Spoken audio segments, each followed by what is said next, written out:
Welcome to another episode of How to DragonCon. My name is Kong. I will be your guide.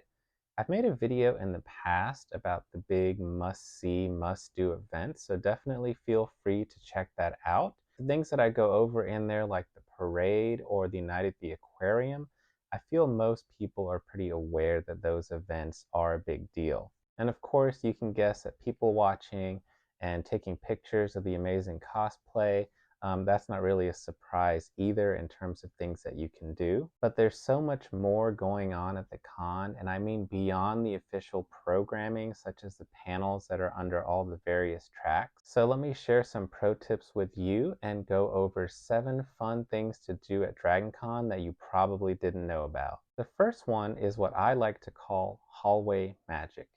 If you ask any con veteran, they will tell you that it's always worth it to do just one more lap around the main hotels, and particularly the 3 main hotels that are all connected with a sky bridge. You can just go in between back and forth, go up and down the escalators to the various floors, and just check out what's going on.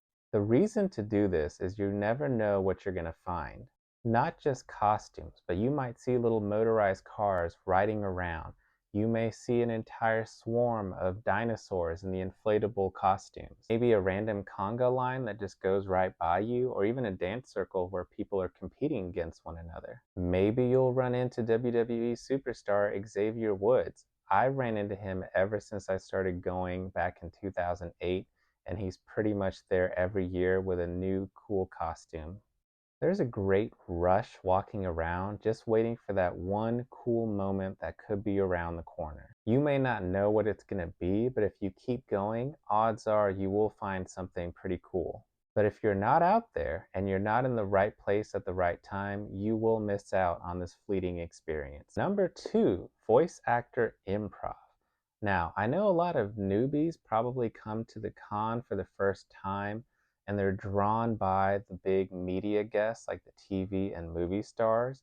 And while the panels with those people are fine, it kind of depends on the guest and sometimes even the moderator as to how entertaining it can be. Otherwise, they might be answering the same questions that they've answered hundreds and hundreds of times, so you may not get the best experience in there, or at least one that stands out. So instead, I would highly encourage you to seek out panels with voice actors.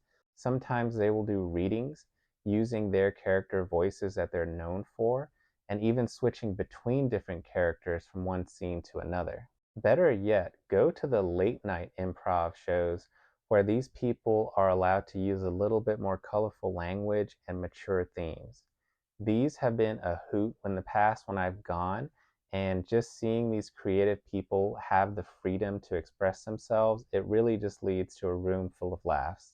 Number 3, be a spectator at the giant organized photo shoots. Why go around hunting and hoping that you'll see some of your favorite characters and fandoms when you know exactly where they're going to be and in a large group so you can catch everyone at the same time?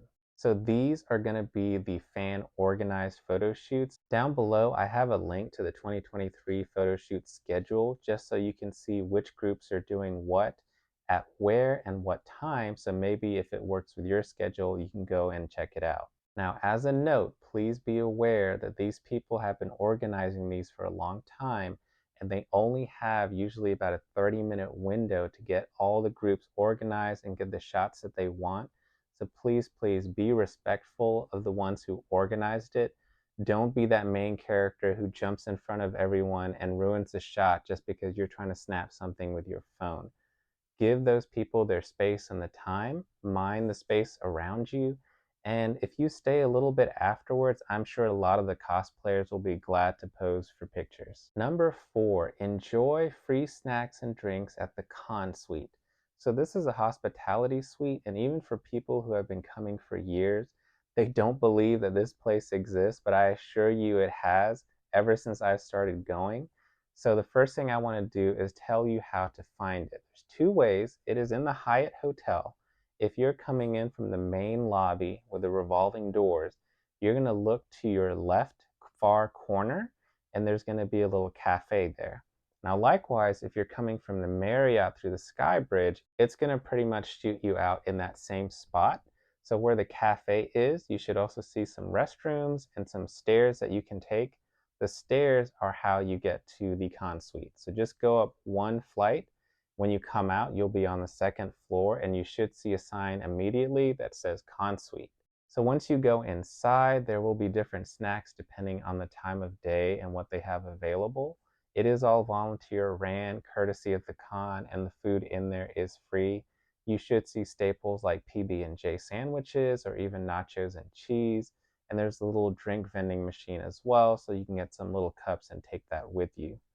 There is pretty limited seating inside, so you'll probably have to go back outside and then just, sit on the carpet, take a breather while you're there while you enjoy the snack.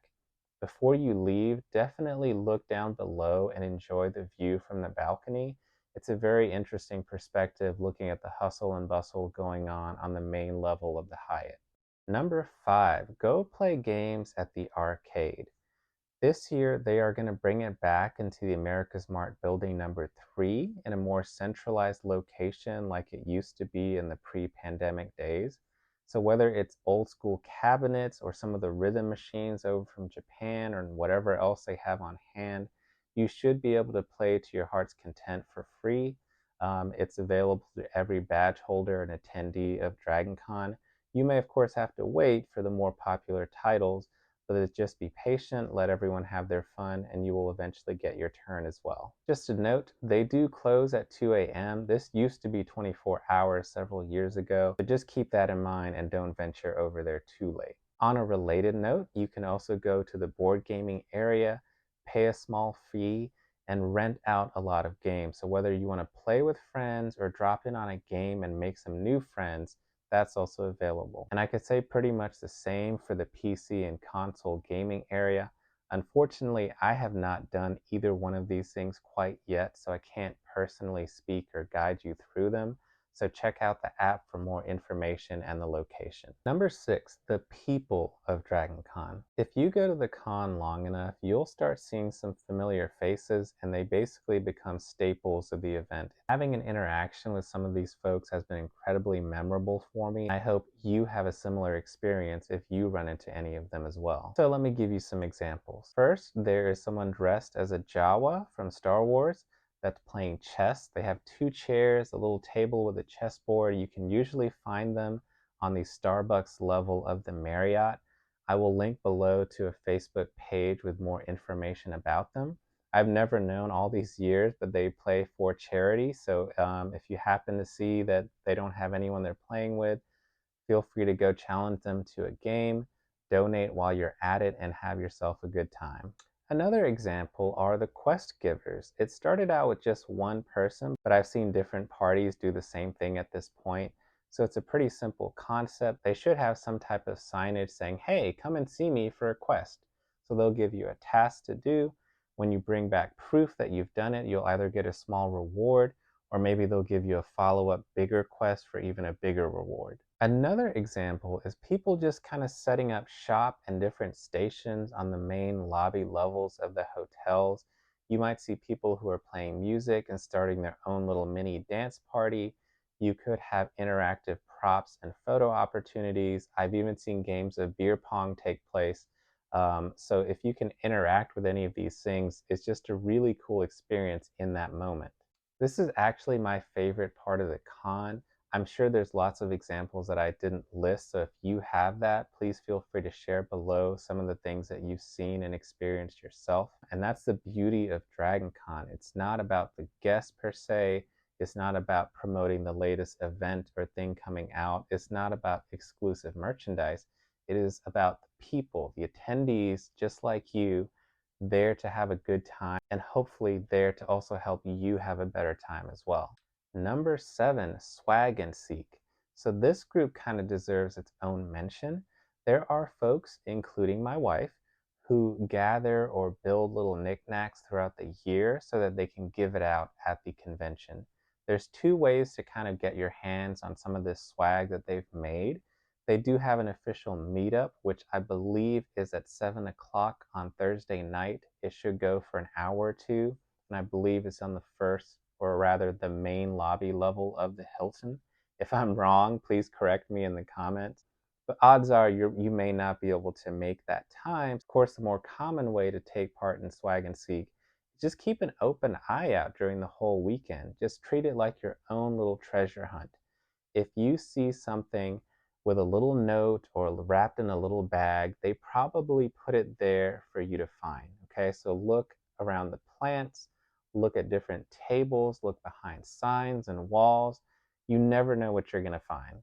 Bonus one, since you've made it to the end of the video, this is really more for people who are fortunate enough to have a host hotel room so that they can watch DCTV on their TV from their room.